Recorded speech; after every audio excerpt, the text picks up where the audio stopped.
Walaupun berusaha dengan susah payah, namun Ryu tetap tidak bisa melakukan perlawanan pada BOT dan Terbain. Tentu saja dia pun dibuat babak belur oleh kedua pengikut Hao ini.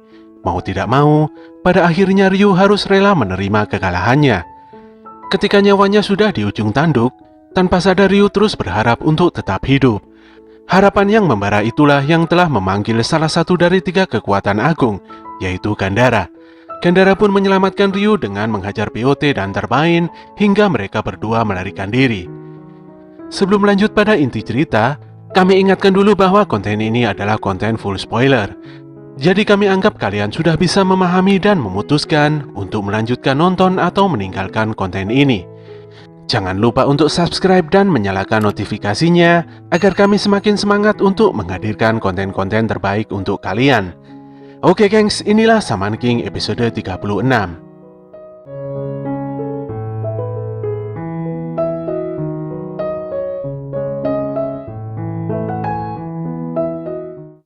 Di awal scene, terlihat Chokorov dibuat jantungan dengan kematian semua teman-temannya di basecamp South. Kemarahannya pun langsung memuncak. Saat itu muncullah Recep dan Seiram yang sedang mengendarai golem. Recep mengakui bahwa dia dan adiknya yang telah membunuh semua teman-teman Chokorov. Dengan mode South-nya, Chokorov berniat untuk memberikan pelajaran pada Recep. Namun dengan serius Recep berkata kalau Chokorov adalah pembunuh ayahnya. Kemarahan Chokorov langsung mereda ketika mengetahui bahwa dua bocil di hadapannya ini ingin menuntut balas pada kejahatan yang dilakukannya dulu. Seiram yang tidak memiliki emosi dari dalam golem langsung mengeluarkan laser beam yang memiliki energi luar biasa untuk menghabisi Chokorov. Di lain tempat, nampak Mikihisa telah terkapar tidak berdaya menghadapi serangan kekuatan golem. Menurutnya, ini adalah masalah yang serius. Kebangkitan golem terlalu cepat dan di luar prediksinya. Golem memiliki teknik Spirit Surge yang mirip seperti kemampuan Hao dan Ana. Teknik ini pun berhasil menemukan Chokorov dan teman-temannya. Dia sungguh tidak menyangka golem bisa berkembang sejauh ini. Dengan tertatih dia memerintahkan Shikigami-nya untuk pergi ke tempat Ana, sementara satunya pergi ke tempat Yoh untuk memberikan peringatan buruk ini. Setelah memberikan perintah tersebut, Miki pun akhirnya pingsan tidak sadarkan diri. Serangan laser beam golem untungnya tidak mengenai Chokorov. Chokorov memang diketahui memiliki oversoul yang membuat pergerakannya sangat lincah gengs. Golem pun langsung menembakkan laser hingga membuat Chokorov kewalahan. Chokorov sebenarnya masih berusaha untuk memahami apa yang terjadi. Dia pun masih agak tidak percaya kalau orang yang telah dibunuhnya 3 tahun yang lalu adalah orang tua dari bocil di hadapannya. Singkatnya, kedua bocil ini ingin membalaskan kematian orang tuanya. Di dalam kebingungannya, dia pun mengingat pesan dari Yoh bahwa jika berbuat sesuatu, maka pasti akan ada balasannya. Namun Chokorov memiliki pandangan tersendiri, di mana kedua bocil ini telah menyerang teman-temannya hingga tewas. Hal inilah yang membuatnya memberikan sebuah perlawanan dengan menebas tangan golem hingga putus. Di dalam hatinya dia meminta maaf. Dia memang pernah menghabisi nyawa seseorang yang mungkin saja itu adalah ayah Recep dan Seiram. Namun untuk menciptakan dunia yang penuh dengan canda tawa tanpa perselisihan, dia masih belum boleh mati di sini. Chokorov pun mengingat kakek Orona dan berjanji untuk tidak membunuh orang lagi. Dia pun sedih dan menangis. Sekali lagi Chokorov meminta maaf pada Recep dan Seiram atas hal buruk yang telah diperbuatnya. Nahasnya, golem berhasil menembakkan lasernya tepat di jantung Chokorov. Serangan Chokorov bukanlah masalah yang serius bagi golem. Mesin ini tidak mudah untuk dihancurkan dan bahkan bisa memulihkan dirinya sendiri. Badan Chokorov pun gemetaran dan darahnya jatuh bercucuran. Dia sadar kalau masalah ini tidak akan selesai hanya dengan meminta maaf saja. Chokorov pun merasa tidak berhak untuk membuat Recep dan Seiram tertawa. Dia pun berjalan tertatih sambil meneteskan air matanya. Ketika Chokorov akan jatuh pingsan, untungnya Yoh datang tepat waktu dan menangkapnya. Ryu yang datang bersama dengan Yoh berusaha untuk fokus menolong Chokorov, sementara Yoh akan meladeni Recep dan Seiram. Recep sepertinya telah mengenal Yoh yang merupakan putra dari Mikihisa. Recep pun mengancam akan membunuh Yoh jika Yoh bersekongkol dengan Chokorov yang merupakan pembunuh keji. Yoh pun dengan tenang memutar fakta bahwa Recep sendiri telah menjadi pembunuh karena dia telah membunuh Chokorov. Yoh pun menanyakan kepada kedua bocil ini Apakah mereka lega dengan pembalasan dendam yang telah terlaksana ini? Mendengar hal ini membuat Recep sedikit bingung, namun Seiram masih saja diam tanpa emosi. Rasa bingung ini berubah menjadi kesal ketika Recep mengetahui tidak ada perubahan apapun pada Seiram. Dia pun menumpahkan semua kekesalannya karena Yoh telah datang ikut campur dalam urusan balas dendamnya ini. Saat itu juga, Recep ingin menghabisi Yoh dengan memerintahkan golem untuk menembakkan bimnya. Walaupun serangan golem sangat mematikan, untungnya Yoh masih bisa bertahan dari serangan tersebut. Yoh berniat untuk bertarung demi membalaskan Chocolov. Dia juga berharap kalau Recep dan Seiram tidak keberatan. Sayangnya Recep masih kesal. Dia menganggap Yoh sangat naif karena tidak pernah kehilangan hal yang sangat berharga. Padahal Yoh sebenarnya telah kehilangan sahabat terbaiknya, yaitu Masamune. Yoh pun mulai serius dengan mengeluarkan Spirit of Sword. Dia juga mencoba untuk membujuk Recep dan Seiram agar kembali sebelum semuanya terlambat. Di saat yang sama, Ryu dan Tokagero terlihat sedang kerepotan untuk menolong Chocolov dan yang lainnya. Ryu mengingat tentang pertarungan terakhirnya, di mana seharusnya dia benar-benar mati. Untungnya ada Gandara yang datang menolongnya. Gandara sendiri memiliki kekuatan untuk membangkitkan orang yang telah mati. Maka dari itu, Ryu meminta Tokagero untuk membantunya, agar bisa menemukan lokasi Gandara supaya Chocolov dan teman-temannya bisa tertolong. Sementara itu Recep telah bersiap untuk menyerang Yoh dengan menunjukkan kekuatan sejati milik golem. Tanpa banyak bicara, Yoh mengerahkan salah satu teknik andalannya, yaitu Daigo Kojin, hingga menyebabkan ledakan yang luar biasa besar. Sayangnya golem masih baik-baik saja dan mulai menunjukkan kekuatan sejatinya yang bahkan Recep tidak mengetahuinya. Recep pun semakin bersemangat untuk melakukan balas dendam. Atas perintahnya, golem menembakkan Sephiroth Blast hingga membuat daerah sekitarnya luluh lantak tidak karuan. Ketika Yoh mulai mendekat, golem langsung terbang atas perintah Seiram. Dari angkasa, golem menembakkan kembali Sephiroth Blast-nya hingga membuat daratan menjadi rata. Untungnya dengan sigap, Yoh melompat menaiki golem untuk membuat perhitungan dengan Recep. Hal ini membuat Recep yang terbojok menjadi panik dan takut.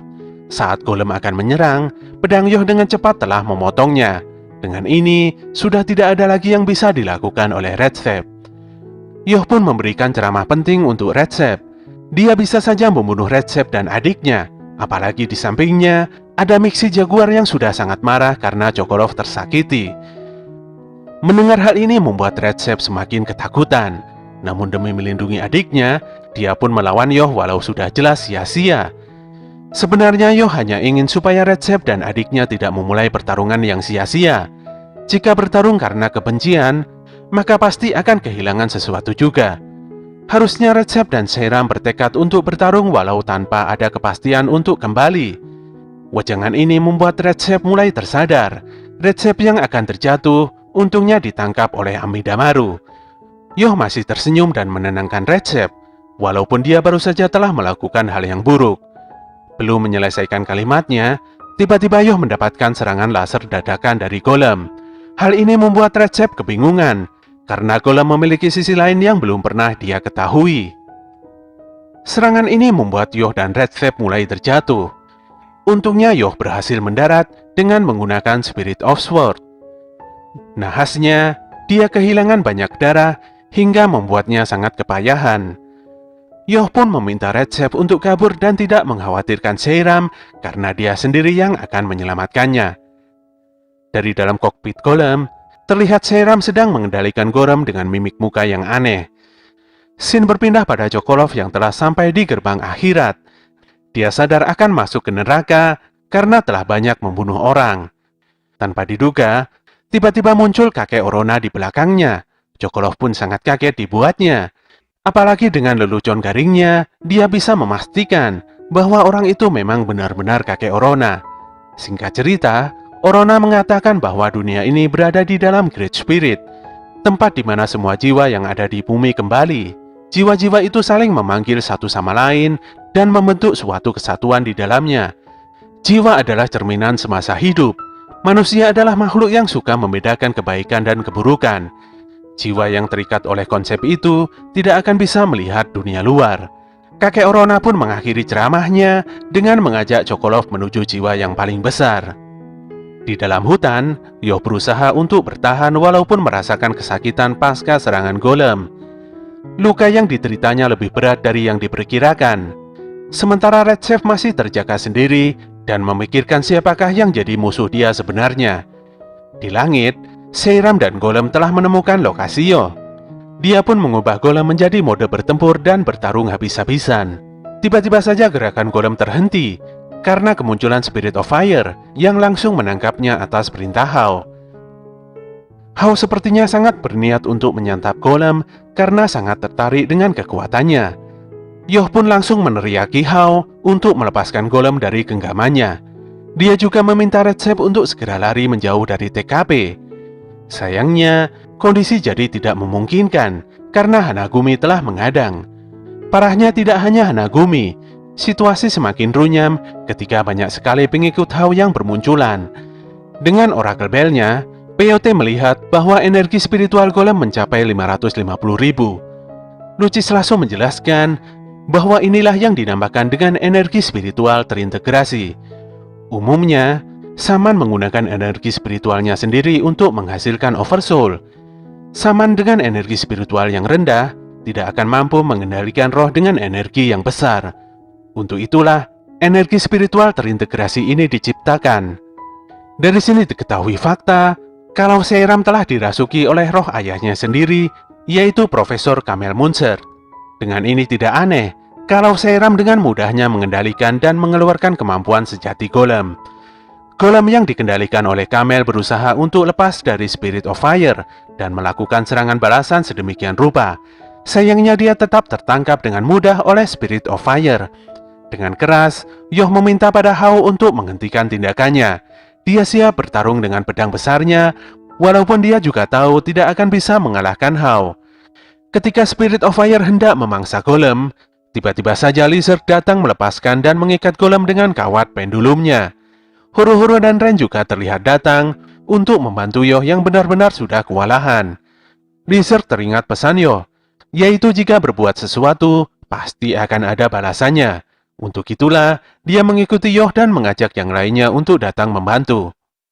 Terlepas dari apapun resikonya, Lizard berharap agar mereka semua bisa saling mengerti, sehingga bisa terjalin sebuah kisah persahabatan sejati.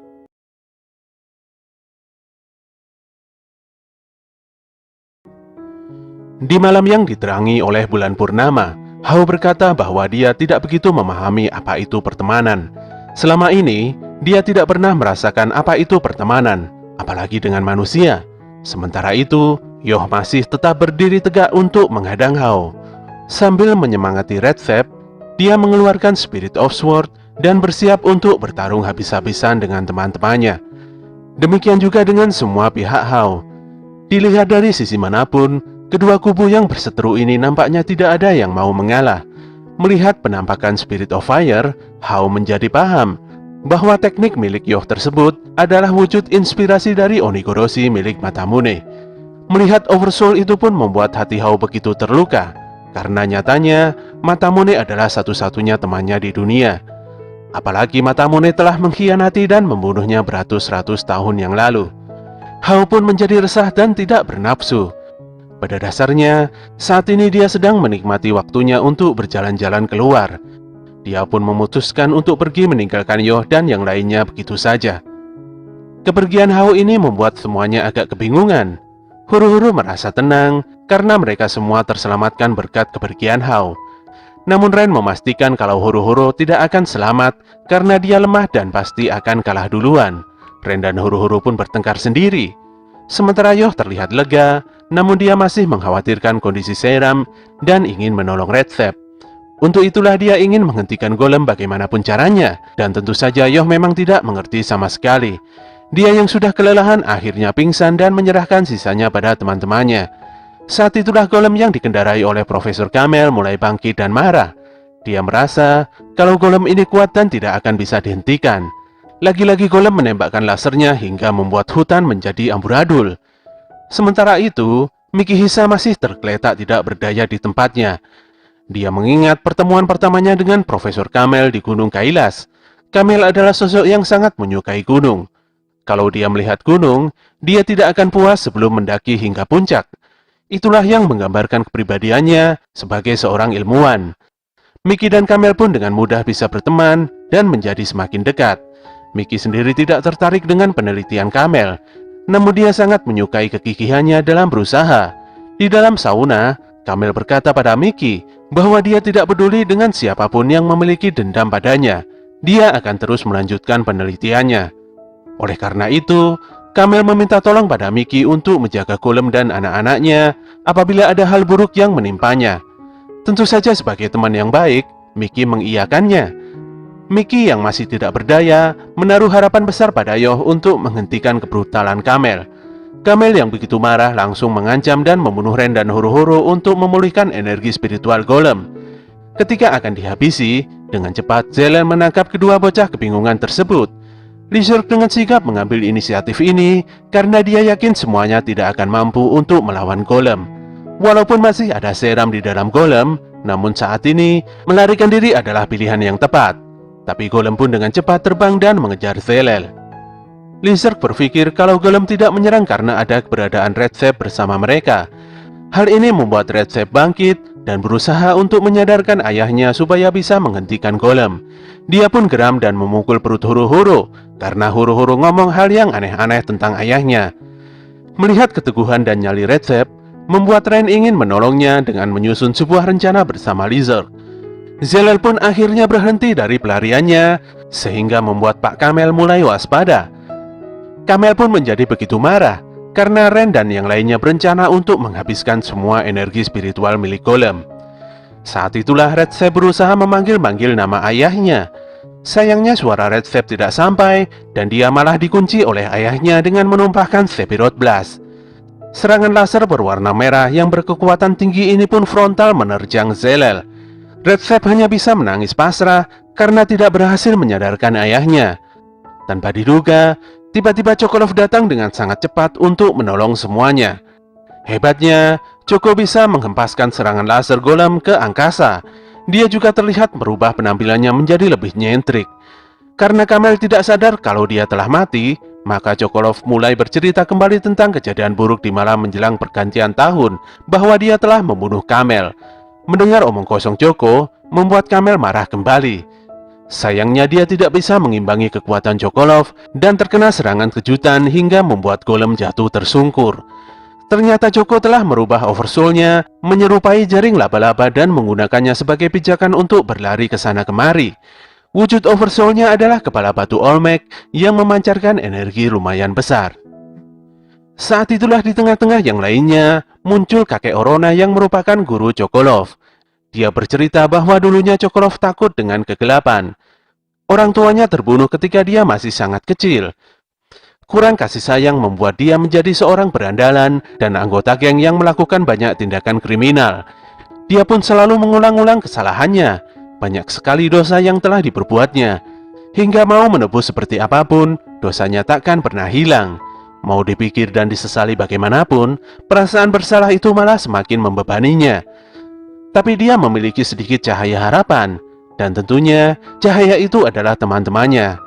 Dia pun bisa menemukan jawaban untuk dirinya sendiri berkat kehadiran teman-temannya. Teman yang memiliki kekuatan dan masa lalu yang sama. Scene pun berpindah di mana Chocolov terbangun dari mati surinya setelah melewati dimensi lain dengan bantuan Orona. Orona memberikan ujian terakhir pada Chocolov untuk menguji kekuatan dari roh Pascual Abbats yang berumur 1000 tahun. Pascual dulunya adalah salah satu peserta Shaman Fight yang memberikan sebuah harapan. Meskipun tidak keluar sebagai pemenang turnamen, namun keberaniannya telah membuat dirinya berevolusi. Choco pun menerima ujian dari Orona dan siap menunjukkan sisi keberaniannya. Shin pun kembali pada Chocolov yang ingin menunjukkan hal yang lebih menakutkan daripada kematian pada Kamel. Dengan tegas Choco yang didampingi oleh Mick dan roh Pascual menantang Kamel untuk bertarung hingga mati. Kamel begitu tertarik dan menerima tantangan Choco dengan amarah tinggi. Di dalam hatinya, Chocolov memandang bahwa hal ini adalah keputusan terbaik. Bagaimanapun juga, kejahatannya tidak bisa dihapuskan. Tapi yang menjadi prioritasnya saat ini adalah menyelamatkan jiwa Kamel, meskipun nyawa jadi taruhannya. Untuk menghadapi Golem, Choco harus melakukan Oversoul gabungan dengan Mick. Tidak berhenti di situ, dia juga melakukan penyatuan roh dengan Pascual Abbats. Double Oversoul ini pun membuatnya diselimuti oleh armor keren yang bernama Jaguar Man. Dengan kekuatan barunya, Choco menyerang golem dan tidak memberikan kesempatan. Namun golem memang sangat kuat. Walaupun menerima serangan mematikan, dia masih bisa berdiri dan memberikan serangan balasan. Pertarungan ini pun berlangsung sengit, baik di darat dan di udara. Recep dari kejauhan terus memandangi pertarungan ayahnya tersebut. Meski ayahnya telah tiada, namun perasaannya masih sama. Dalam pertarungan ini, tidak ada kepura-puraan dan kejayaan. Yang ada hanyalah bentrokan dua jiwa yang tulus. Pada akhirnya, Choco dan Kamel yang masih bertarung dengan sengit harus dihentikan oleh dua Shikigami milik Ana. Ana menghentikan pertarungan ini karena merasa bahwa bertengkar itu tidak ada gunanya. Semuanya sungguh terkaget-kaget karena Ana mengganggu pertarungan penting ini. Tanpa berdosa, dia juga menendang dan membangunkan Yoh yang sedari tadi tertidur. Yoh pun terbangun dengan perasaan sangat kaget dan ketakutan. Pertarungan akhirnya benar-benar sudah berakhir. Chocolov sudah pingsan, dan energi spiritual golem juga sudah terkuras habis, sementara Seram juga sama, tidak sadarkan diri.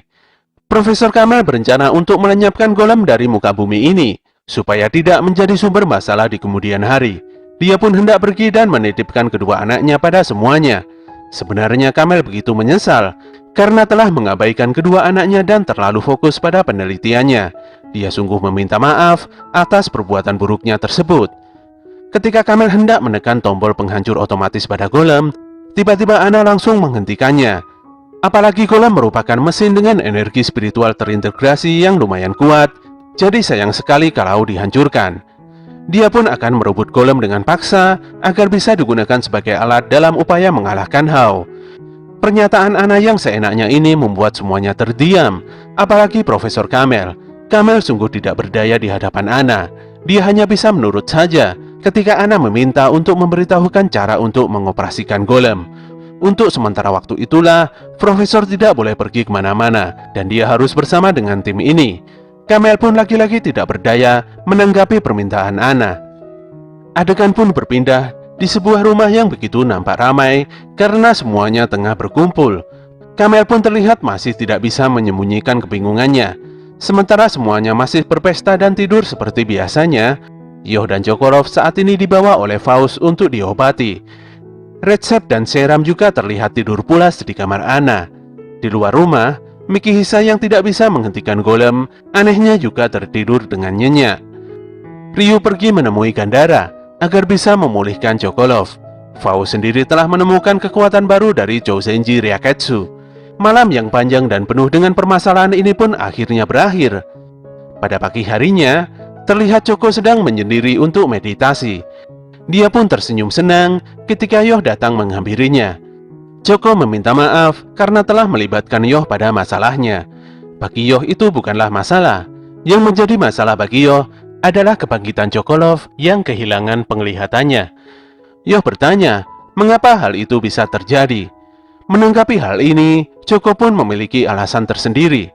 Ketika seseorang telah kehilangan salah satu inderanya, maka indera yang lain pun menjadi semakin tajam.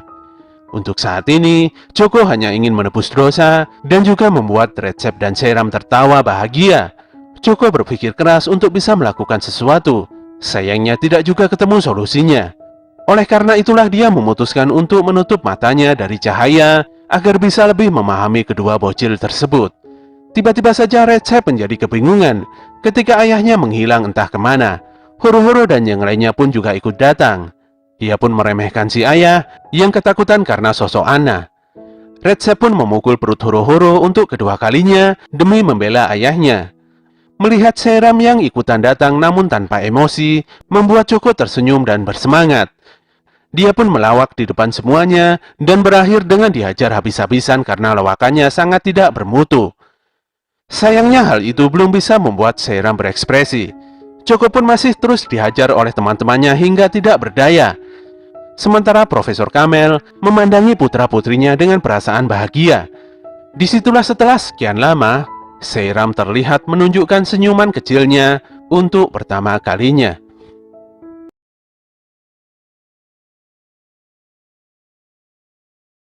Dari 96 peserta turnamen Saman Fight, hanya tersisa sebanyak 39 orang saja yang hingga saat ini masih bertahan.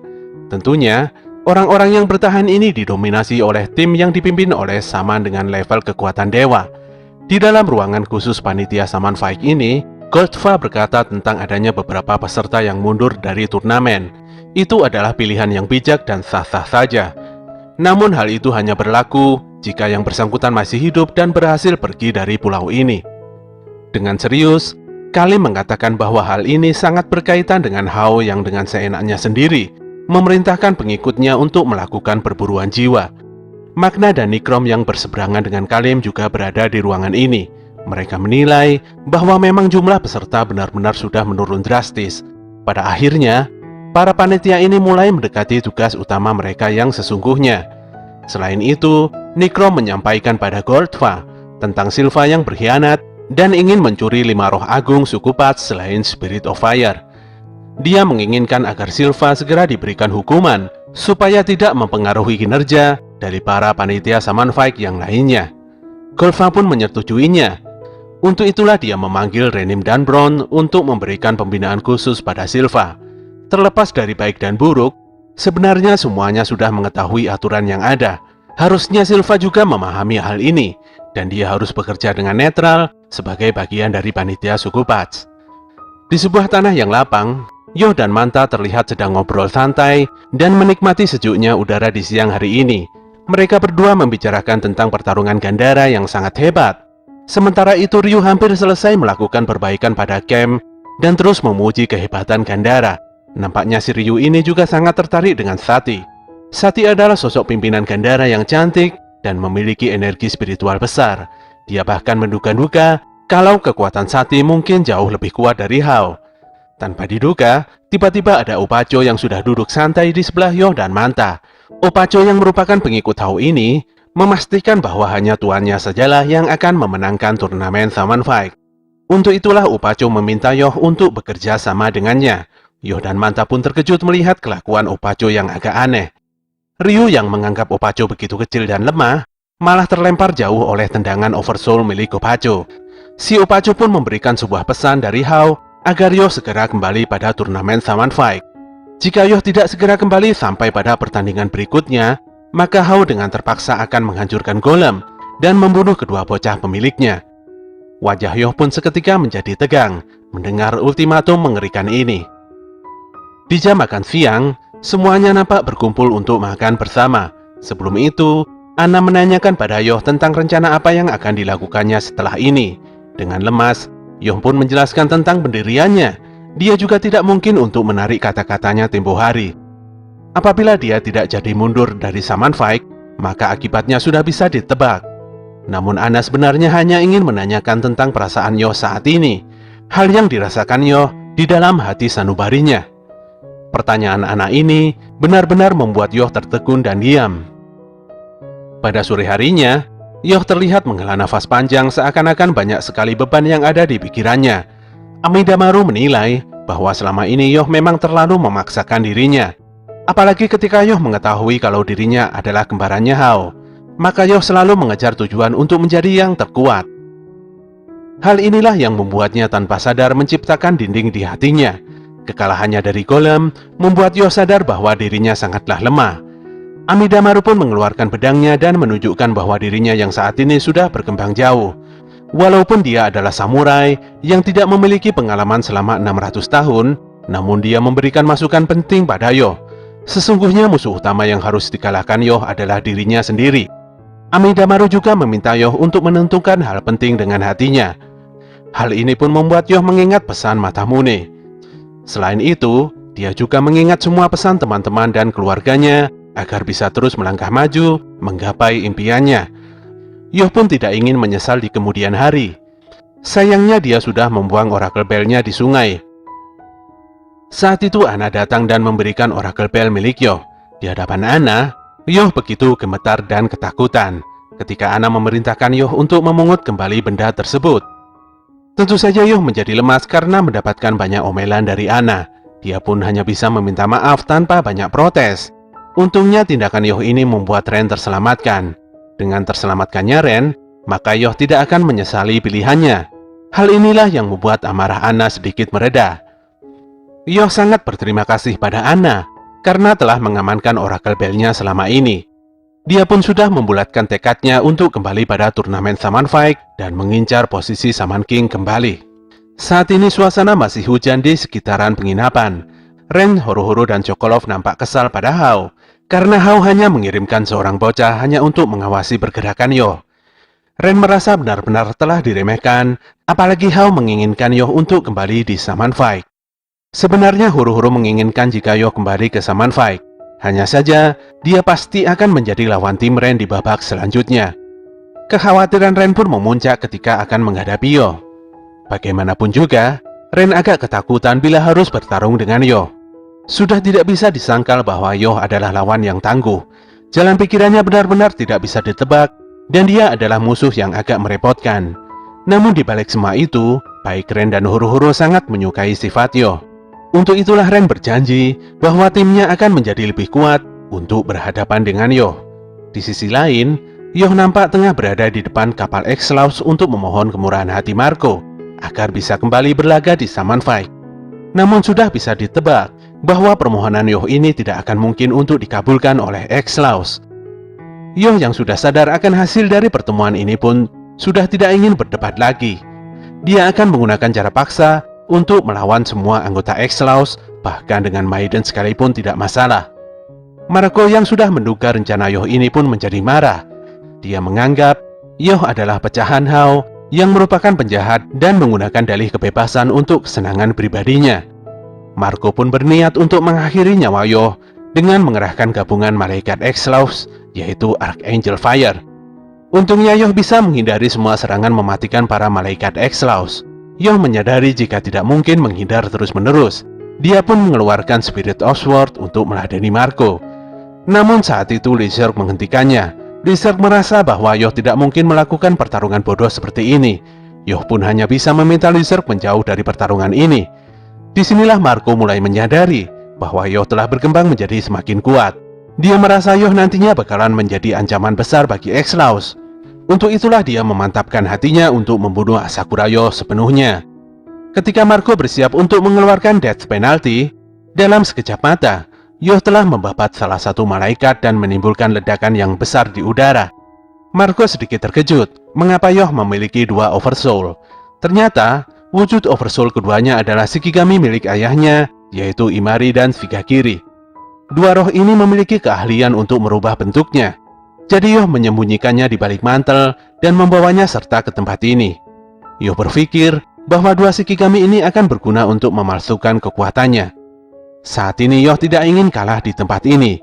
Hal inilah yang membuatnya mengeluarkan Fumon Tonko untuk menghindari semua malaikat dan berniat untuk menyerang Marco dan anggota X-Laws lainnya di kapalnya. Walau demikian, Marco masih bisa menangkis serangan Yoh. Yoh pun memuji Marco yang sangat hebat sebagai seorang ketua X-Laws. Pujian ini secara tiba-tiba membuat Marco sangat marah, karena semua anggota X-Laws adalah bawahan dari Maiden. Semua anggota X-Laws begitu tegang menyaksikan kemarahan Marco. Yoh pun menjadi bingung dan tidak mengerti mengapa Marco semarah ini, padahal Marco sendiri adalah ketua dari tim malaikat X-Laws. Sesaat kemudian, muncullah sosok Lucis Lasso di tengah-tengah pertarungan. Marco agaknya sudah mengenal Lucis dan menanyakan apa maunya ke tempat ini. Tentu saja Lucis ingin menghancurkan organisasi yang tidak berguna yang telah dia ciptakan. Disinilah kita diperlihatkan bahwa ternyata bawahan Hao satu ini adalah pendiri X-Laws. Selain itu, Lucis juga berniat untuk membantu Yoh demi memenuhi keinginan Hao dan mengembalikan Yoh di Shaman Fight. X-Laws pun menganggap bahwa Yoh dan Lucis telah bekerja sama walaupun Yoh menyangkal semua tuduhan itu. John dan Bud mengeluarkan semua kemarahannya pada Lucis karena dia telah membantai semua teman-temannya yaitu X3. Ketika malaikat John menyerang Lucis, tanpa diduga roh ini langsung tertebas begitu saja. Disinilah muncul Fallen Angel milik Lucis yang dipenuhi dengan warna hitam dan syarat akan kekuatan kegelapan. John pun terkapar tidak berdaya ketika Oversoul-nya dihancurkan. Malaikat Lucis pun terus menyerang sisa malaikat lainnya dalam waktu sekejap saja. Lars dan Porf pun bernasib sama dengan John yang terkapar tidak sadarkan diri. Marco sebenarnya sudah mengingatkan ketiga bawahannya ini untuk tidak menyerang Lucis. Sayangnya mereka tidak mendengarkan. Marco juga mengungkapkan, Sebagai pendiri X-Laws, Lucis langsung menggunakan malaikat permulaan yang bernama Lucifer. Hanya dirinya lah yang bisa menghentikan Lucis saat ini. Bentrokan kekuatan antara Marco dan Lucis begitu sangat besar. Marco merasa bahwa dirinya lah yang terus menjaga X-Laws selama ini. Dia tidak akan membiarkan X-Laws hancur begitu saja. Sementara Lucis sangat yakin kalau Marco tidak akan bisa mengalahkannya. Untuk itu dia meminta Marco untuk mengerahkan semua kemampuannya, termasuk senjata rahasianya. Dengan teknik Fumontonko, Lucis menghentikan pergerakan Marco dengan sangat mudah. Dia pun meminta Marco untuk menyerah saja, karena sebenarnya dia tidak ingin melukai Marco. Untuk itu, malam ini Lucis sudah menyiapkan sebuah kapal untuk Marco, agar si Marco ini bisa pulang ke kampung halamannya dan menyerahkan sisanya pada Lucis. Tentu saja Marco menolak, hingga Lucis pun bersiap untuk mengeksekusinya. Tiba-tiba Yoh menghentikan Lucis dan menyelamatkan Marco. Dia tidak paham dengan apa yang terjadi antara Marco dan Lucis. Dia hanya ingin meminta tolong pada Marco, walau dengan sedikit paksaan. Yoh hanya menginginkan agar Lucis segera pergi dari sini. Sementara itu Marco nampaknya masih marah, walaupun telah diselamatkan oleh Yoh. Pertarungan ini adalah pertarungan antara dirinya dengan Lucis. Lucis pun menilai Marco sudah bertambah hebat. Padahal dulunya Marco itu pendek dan mungil. Bahkan dia mendapatkan julukan Marco Cebol dan selalu dibully. Mendengar hal ini membuat Yoh dan Lizard kaget tidak percaya. Marco hanya bisa tersenyum mendengar aibnya diumbar. Namun dia tidak akan pernah melupakan hutang budinya pada Lucis. Bagaimanapun juga, Lucis telah membesarkannya, mengajarinya banyak hal, dan bahkan menyekolahkannya hingga universitas. Tentu saja, Marco juga berterima kasih karena Lucis telah mendirikan X-Laws. Sayangnya Lucis telah melenceng dari jalan yang benar, dan malah bergabung dengan Hao yang merupakan musuh nyata yang harus dikalahkan. Marco pun melepaskan jubahnya dan bersiap untuk menghadapi Lucis habis-habisan. Hari ini, dia akan membunuh Lucis karena telah berkhianat pada X-Laws. Lucis yang sadar kalau Marco telah membulatkan tekadnya, langsung meladeni tantangan Marco dengan melepaskan jubahnya juga.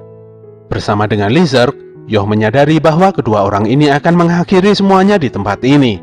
Untuk itulah, dia ingin menghentikan perkelahian konyol ini.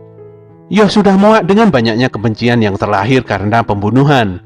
Lizard pun memahami dan akan bertarung di sisi Yoh demi melindungi sesuatu yang berharga baginya. Sesaat kemudian, pertarungan antara Lucis dan Marco pun sulit dihentikan, bahkan oleh Lizard dan Yoh sekalipun.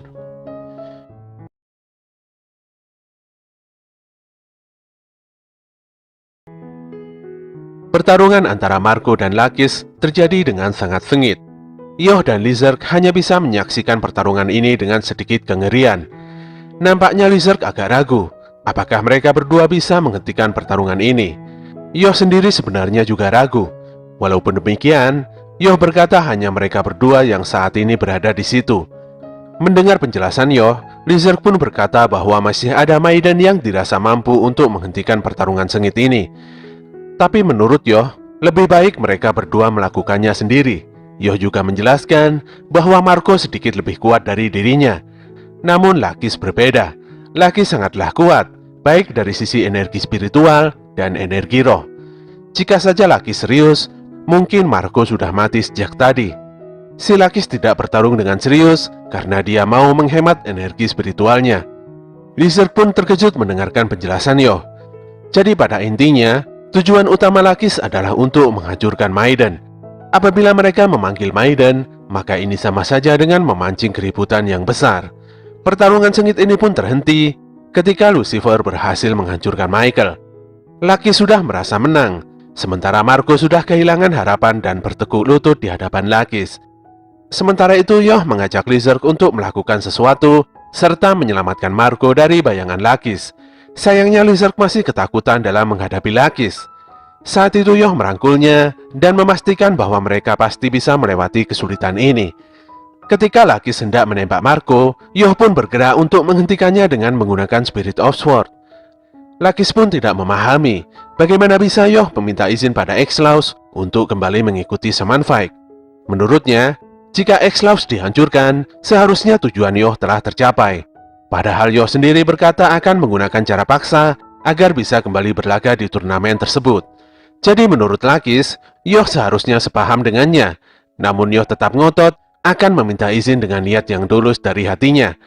Lakis pun mengagumi pemikiran Yoh, namun dia juga menganggap bahwa hal tersebut adalah suatu kebodohan. Dia pun tidak ada pilihan lain dan akan menghancurkan jiwa dan roh milik Yoh. Yoh dengan teknik Fumontonko berhasil menghindari semua serangan Lucifer. Namun ketika ia hendak mengeluarkan Daikokujin, serangannya terhenti karena Lucifer bisa bergerak dengan sangat cepat dan membalik keadaan. Lakis pun memerintahkan Lucifer untuk menghancurkan Amidamaru dengan palu besarnya. Sebelum hal itu terjadi, untungnya Sama segera menangkap Yoh dan muncullah Iron Maiden Gianna. Kelihatannya Lizard berhasil meminta bantuan Maiden untuk menghentikan Lakis. Namun yang sebenarnya terjadi, Yoh meminta Lizard untuk menggunakan roh Imari dan Shigakiri untuk membuat Maiden palsu sehingga bisa menarik perhatian Lakis. Cara ini memang agak beresiko, namun layak untuk dicoba. Ketika melihat Maiden, Lakis tersenyum karena dia memang berencana untuk membunuhnya. Namun Lakis sepertinya telah mengetahui rencana kedua bocah ini. Dia sadar ketika melihat Maiden yang tidak memiliki bayangan dan merupakan Oversoul. Lakis pun berencana untuk menghabisi Lizard terlebih dahulu dan menjadikannya sebagai peringatan keras untuk Yoh. Saat Lucifer hendak melancarkan serangannya, ternyata tubuh Lizard adalah Oversoul juga. Lakis pun menyadari ketika dia bertarung dengan Yoh, ternyata Lizard telah bertukar tempat dan membawa Maiden yang asli bersama dengan Zelel. Tidak menyia-nyiakan kesempatan, Zelel langsung menebas Lucifer dengan pedangnya hingga tidak bersisa.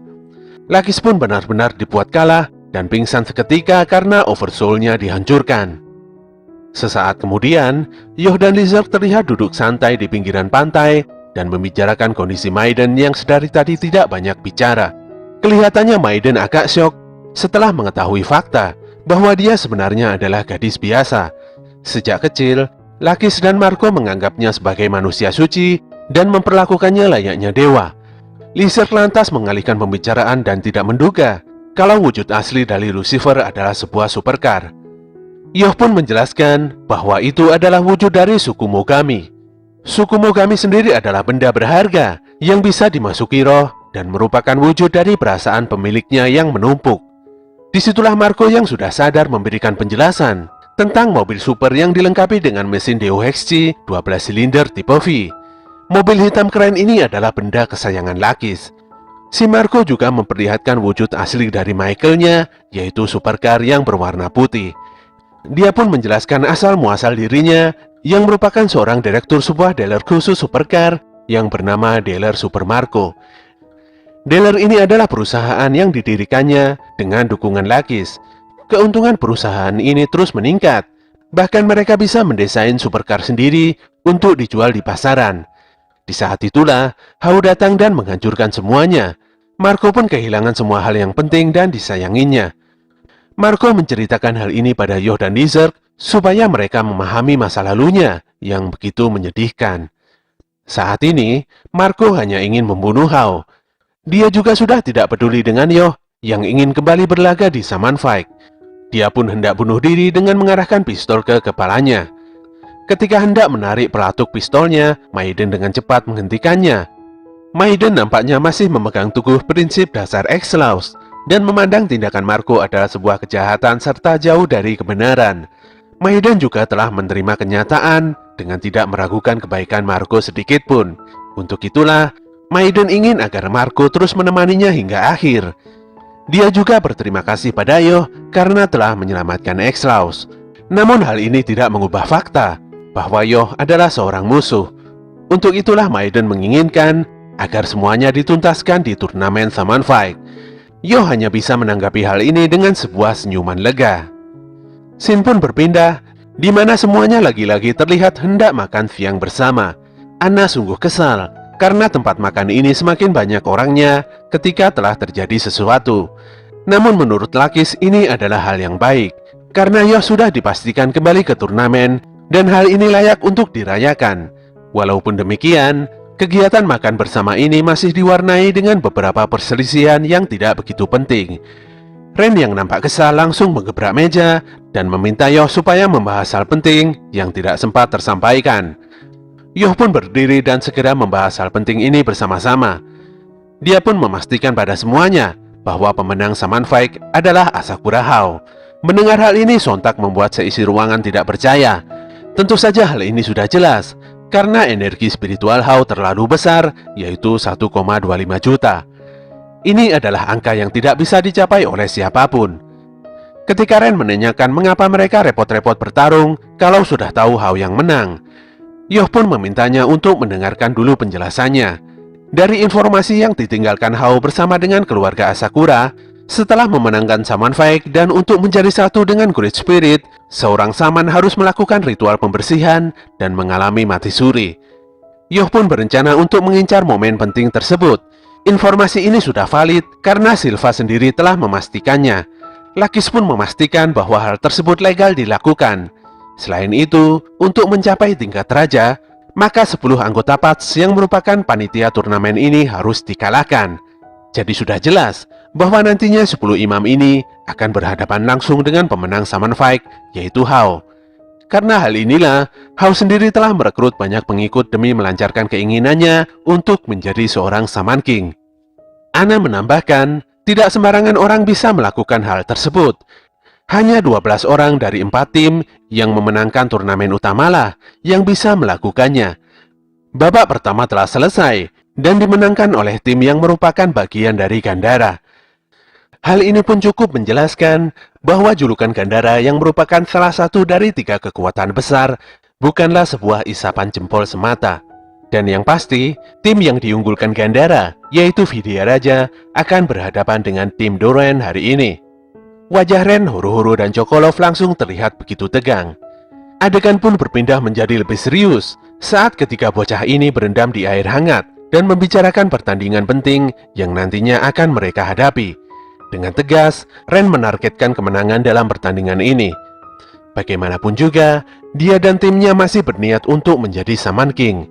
Masalahnya, musuh kali ini sangat kuat dan memiliki roh kelas dewa. Lebih parahnya lagi, mereka benar-benar tidak memiliki informasi apapun tentang Vidya Raja. Namun Ren sebenarnya lebih memikirkan pertandingannya melawan Yoh daripada Vidya Raja. Terlihat jelas bahwa timnya tengah berada di blok yang sama dengan Funbari Onsen. Jadi dia meminta Horo-Horo dan Choco untuk lebih fokus memikirkan hal tersebut. Ren juga begitu serius akan melawan musuh hari ini dan menang. Menurutnya, lawan hari ini hanyalah batu loncatan saja. Waktu pertandingan babak kedua pun telah dimulai.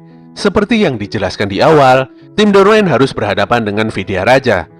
Dengan melihat lawannya sekilas saja, membuat Ren sudah memahami bahwa musuhnya kali ini benar-benar sangat kuat. Namun dia tidak gentar sama sekali, karena dia yang sekarang ini sudah bisa melihat jauh ke depan. Dia pun meminta izin pada Horo-Horo dan Chocolove untuk maju duluan dan menyerahkan sisanya pada mereka berdua. Kedua partnernya ini pun mengiyakannya dan mundur dari arena. Ren pun sudah tidak peduli dengan harga mati yang harus dibayar timnya pada pertandingan kali ini. Pokoknya, timnya harus meraih kemenangan. Tanpa banyak bicara, Ren langsung melancarkan serangannya untuk mengetahui seberapa kuat tim Vidya Raja. Dia pun mengeluarkan teknik pamungkasnya, yaitu Togenkyo, yang melepaskan berbagai jenis senjata tajam untuk membantai musuh. Faktanya, 3 orang dari Vidya Raja masih tenang dan berdiri tegak di atas arena seperti tidak terjadi apa-apa. Ren yang terkejut akhirnya memutuskan untuk menyerang salah seorang musuh yang dianggapnya paling lemah untuk mengurangi ancaman. Namun ketika hendak menyerang, businya malah terlihat menghilang dan tidak bisa mencapai musuh. Manusia gundul incaran Ren ini pun memperkenalkan dirinya yang bernama Yainage, dan tentu saja dia adalah anggota terlemah di Vidya Raja. Yainage pun memperlihatkan wujud Oversoul-nya yang bernama Kundali dan menghempaskan Ren begitu saja dengan tapak penyelamatnya. Ternyata, tapak milik Kundali ini memiliki kemampuan untuk meniadakan semua serangan energi spiritual. Tentu saja, bila serangan dan pertahanan Ren memanfaatkan energi spiritual, maka semua usahanya menjadi tidak berguna. Ren pun telah memahami situasi, dan dia semakin bersemangat untuk membongkar trik rahasia Yainage. Sementara Yainage sendiri sudah yakin bahwa Ren terlalu percaya diri, padahal perlawanannya sia-sia. Yainage bahkan dengan entengnya menawarkan pilihan yang baik dan meminta Ren untuk mengakui kekalahannya. Mendengar pacotan ini, membuat Horo-Horo dan Chokorov begitu tidak terima dan semakin tidak ingin mengalah. Yainaga pun meminta kedua rekannya, yaitu Kado dan Jackson, untuk mundur dari arena dan membiarkannya bertarung 1 lawan 1 dengan Ren. Kali ini dia pun mulai serius bertarung. Sementara itu, Ren dengan percaya diri memastikan sekali lagi akan membongkar trik pembatalan energi spiritual milik Yainaga.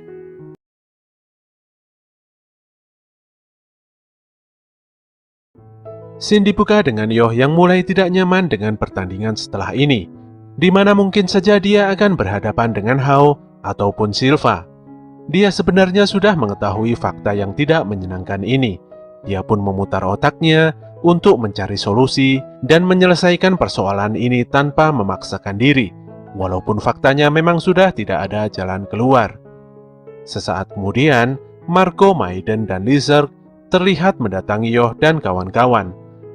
Marco yang melihat begitu sulitnya pertandingan ini mulai bertanya-tanya tentang musuh yang dihadapi Ren dan timnya saat ini. Ryu pun menjawab bahwa musuh tim Ren saat ini adalah Gandara yang merupakan Buddha. Ada 4 macam Buddha, yaitu Nyorai, Bosatsu, Myoh, dan Ten. Tim Vidya Raja atau Myoh yang dihadapi Ren saat ini adalah sekelompok orang yang berpikir bahwa kekuatan adalah segala-galanya. Agaknya Ren dan yang lainnya sedikit kerepotan menghadapi lawannya kali ini. Adegan pun berpindah di arena, di mana Ren menyerang Yainaga dengan businya sekali lagi. Sayangnya, serangannya kembali ditiadakan oleh Yainaga.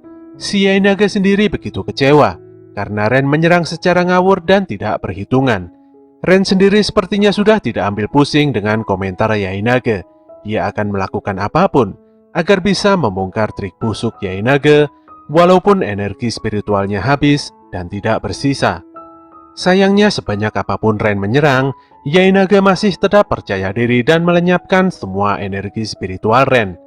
Yainaga sebenarnya tidak suka membunuh orang dengan sia-sia. Untuk itulah, dia meminta Ren untuk menghentikan usahanya dan menyerah baik-baik. Ren pun tersenyum dan mengabaikan penawaran Yainaga. Dia tidak akan pernah menyerah, hingga Kundali menghempaskannya ke sudut arena dengan pukulan bertubi-tubi. Yainaga pun kembali memerintahkan Kundali untuk melakukan penyerangan. Hebatnya, Ren dengan cepat menghindar dan membelakanginya. Ren pun menggunakan teknik Fumontonko yang secara sempurna dikuasainya dan melakukan serangan kembali dengan Golden Punch Bason. Sayangnya serangannya masih tidak bisa mencapai Yainaga. Walaupun demikian, Ren terlihat begitu percaya diri dan mulai menemukan arah pertarungannya. Dia pun terus melancarkan pukulannya, walau akhirnya dia tetap terhempas mundur di hadapan Kundali. Horo-Horo dan Choco yang menyaksikan pertandingan ini begitu khawatir, namun Ren memastikan kedua rekannya ini untuk diam dan memperhatikannya. Yainaga agaknya telah menyadari kalau Ren sengaja menerima serangannya agar Horo-Horo dan Chocolov mengetahui rahasia triknya. Tapi Yainaga sama sekali tidak merasa khawatir, karena semua energi spiritual akan lenyap di hadapannya, khususnya pada orang yang memiliki tekad kuat seperti Ren. Ketika Yainaga menyerang Ren secara frontal, tiba-tiba saja secara cepat dia terhempas oleh Oversoul milik Ren. Yainaga pun dibuat seakan-akan tidak percaya bahwa Oversoul-nya telah berhasil ditembus. Ren pun melubangi pundak Kundali hingga Yainaga tidak bisa berkata-kata.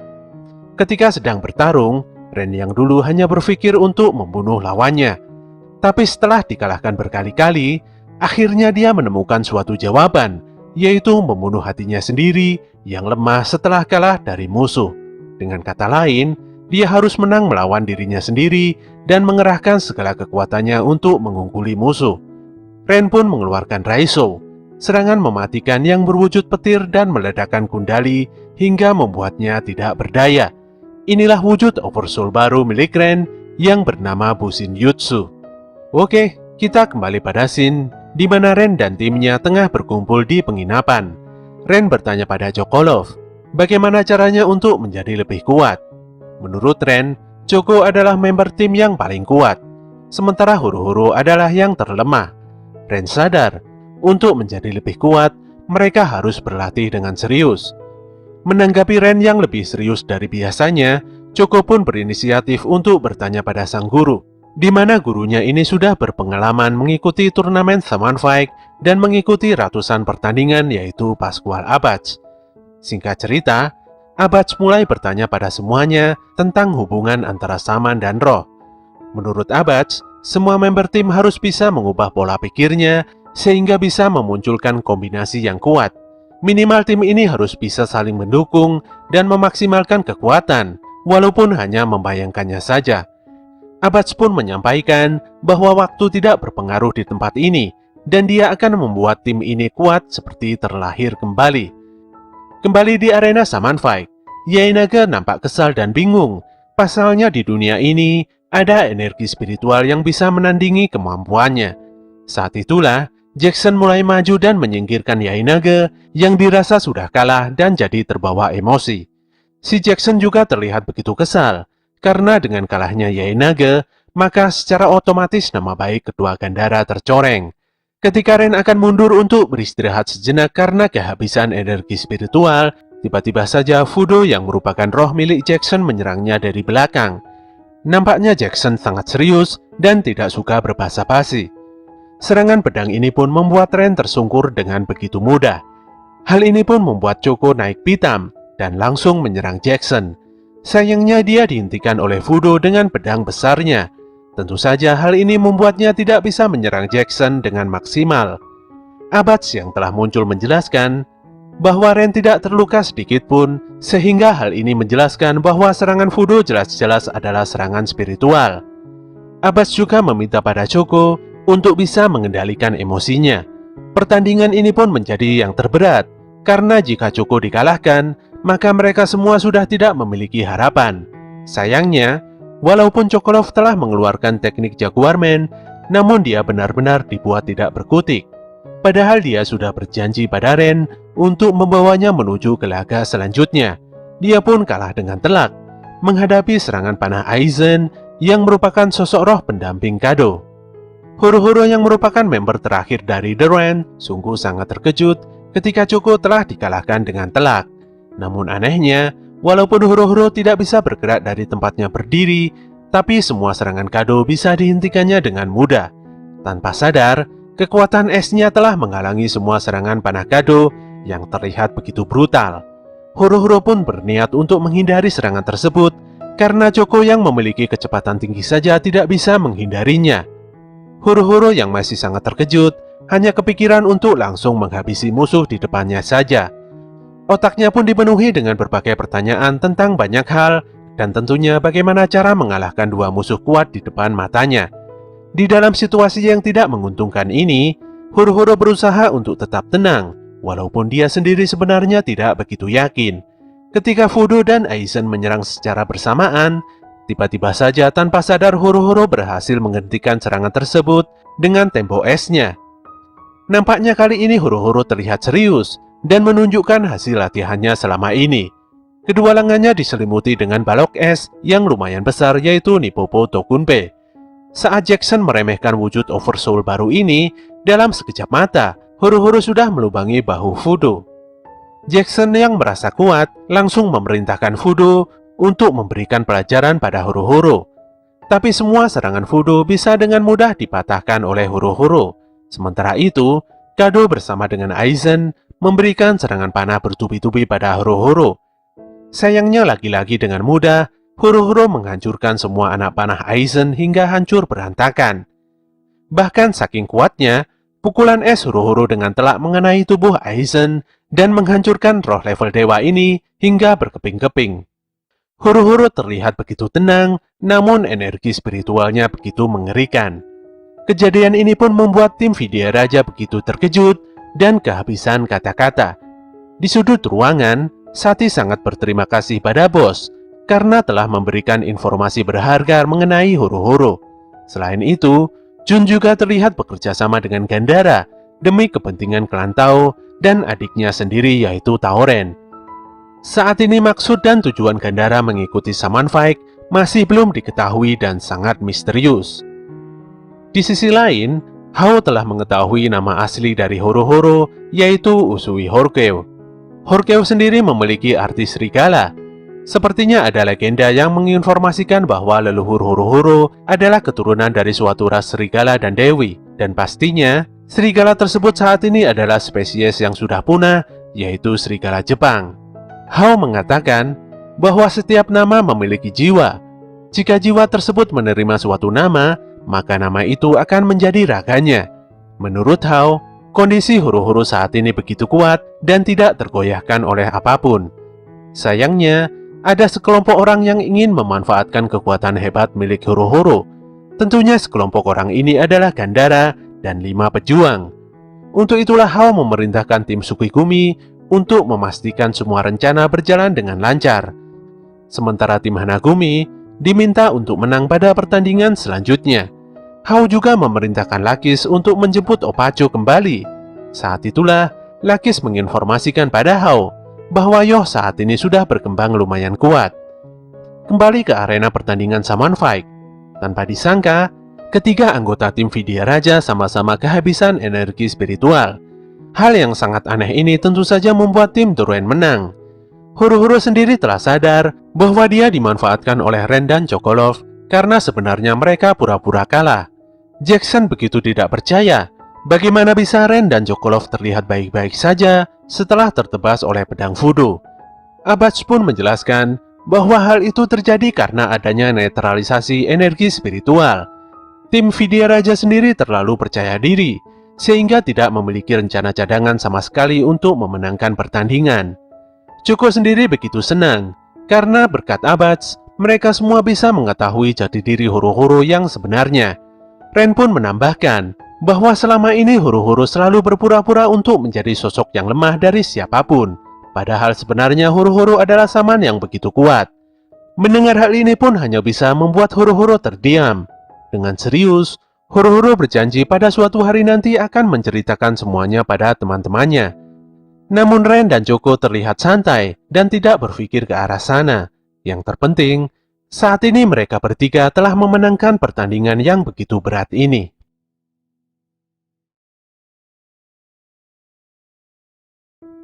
Oke gengs, itulah akhir dari cerita Shaman King episode 40. Semoga kalian semuanya suka dan terus mengikuti ceritanya. Kritik dan saran akan selalu kami tunggu demi kebaikan channel ini. Bantu kami untuk terus mengembangkan channel ini dengan klik tombol like, komen, dan subscribe. Apabila info dari channel ini bermanfaat, silahkan kalian bagikan kepada teman-teman kalian. Dan apabila ada penyampaian dari kami yang kurang benar, kami mohon maaf yang sebesar-besarnya. Tetap semangat, dan sampai jumpa kembali di konten kami selanjutnya.